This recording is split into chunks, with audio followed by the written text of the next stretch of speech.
Looks like my montaging skills are not with me today. No matter how hard I tried, I couldn't make an interesting opening. Oh well, as I stated in my review of the disaster known as Might and Magic 9, I am a fan of the series, with my favorite one being Might and Magic 8. Don't judge me. When Might and Magic X was released, I didn't know what to expect. Would it turn out to be a lackluster entry like the previous title, or have the developers revitalized the series in a much needed way? Either way, let's prepare our team and get ready for the battles that lie ahead. This is Might and Magic X Legacy.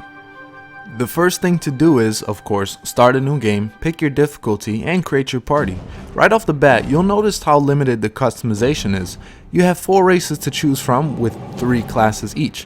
One is melee focused, one is magic focused, and one is usually a hybrid of something or focused on range. You choose how you look, your skills, and your attributes. There are also only 2 voices to choose from, heroic and cynical, where in Might and Magic 9 there were many more choices. The customization appears to be a hybrid of all the Might and Magic games mixed in with some modern streamlining. I prefer the customization from 7 and 8, but I guess this will suffice.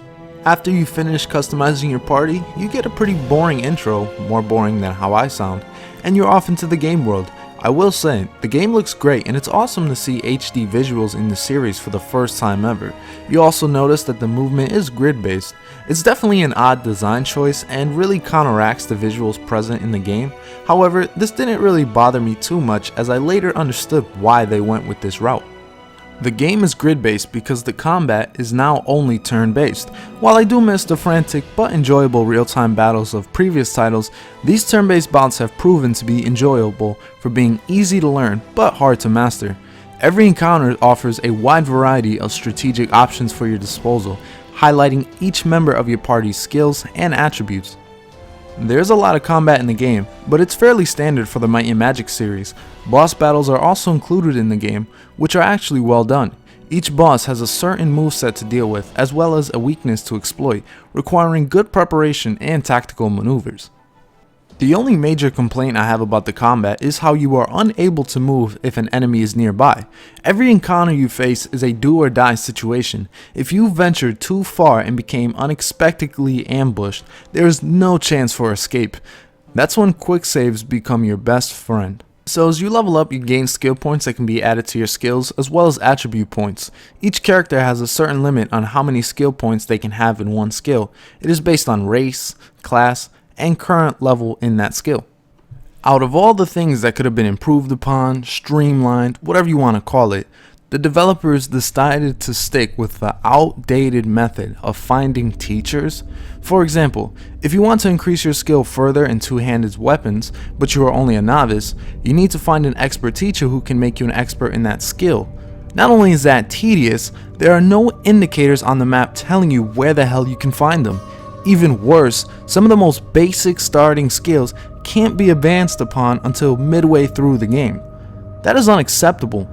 What I also find annoying is the need to identify items.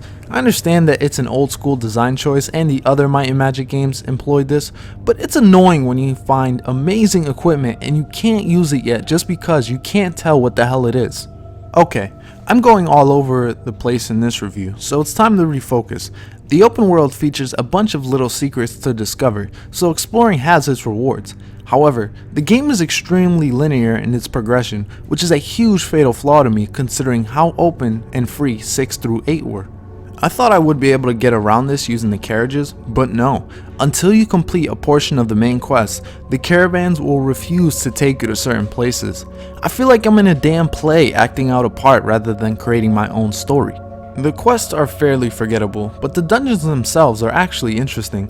Not only does each dungeon feature its own enemies, but also various puzzles for you to solve. Some are simple logic puzzles, while others involve a little bit of thinking outside of the box. They are really well done and make you feel like an actual adventurer. When you are in town, it's not only good to explore and get side quests from people, but also to check out the shops.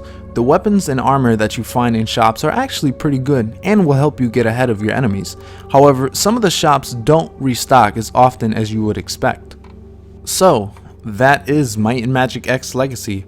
or at least as much as I would like to talk about it. Some minor things I haven't mentioned is needing food to rest to heal up, hiring companions for special bonuses, and the unstable frame rate and optimization issues. I can't get that word right, so we're going to stick with this take. I put off this review for one reason and one reason only. The game is too damn boring. It's too linear, the story is uninteresting, and it becomes a series of clearing out dungeon after dungeon way too early. Sure, the game isn't awful, but it feels uninspired and a quick way to ensure Ubisoft's cash flow doesn't go south. It's definitely not as bad as the Writ of Fate, but it isn't as interesting as 7 and 8 were. It's just painfully average. I also didn't get very far into it as I thought I would, so I can't recommend it at all, not even barely. Honestly, I wouldn't have played this game if it didn't have the Might and Magic name on it. There are so many RPGs out there with so much more fun to be had. Maybe I should just give in and stick with Fallout 4. Thanks for watching and expect some really special reviews in the near future. This is Pow3rh0use, signing off.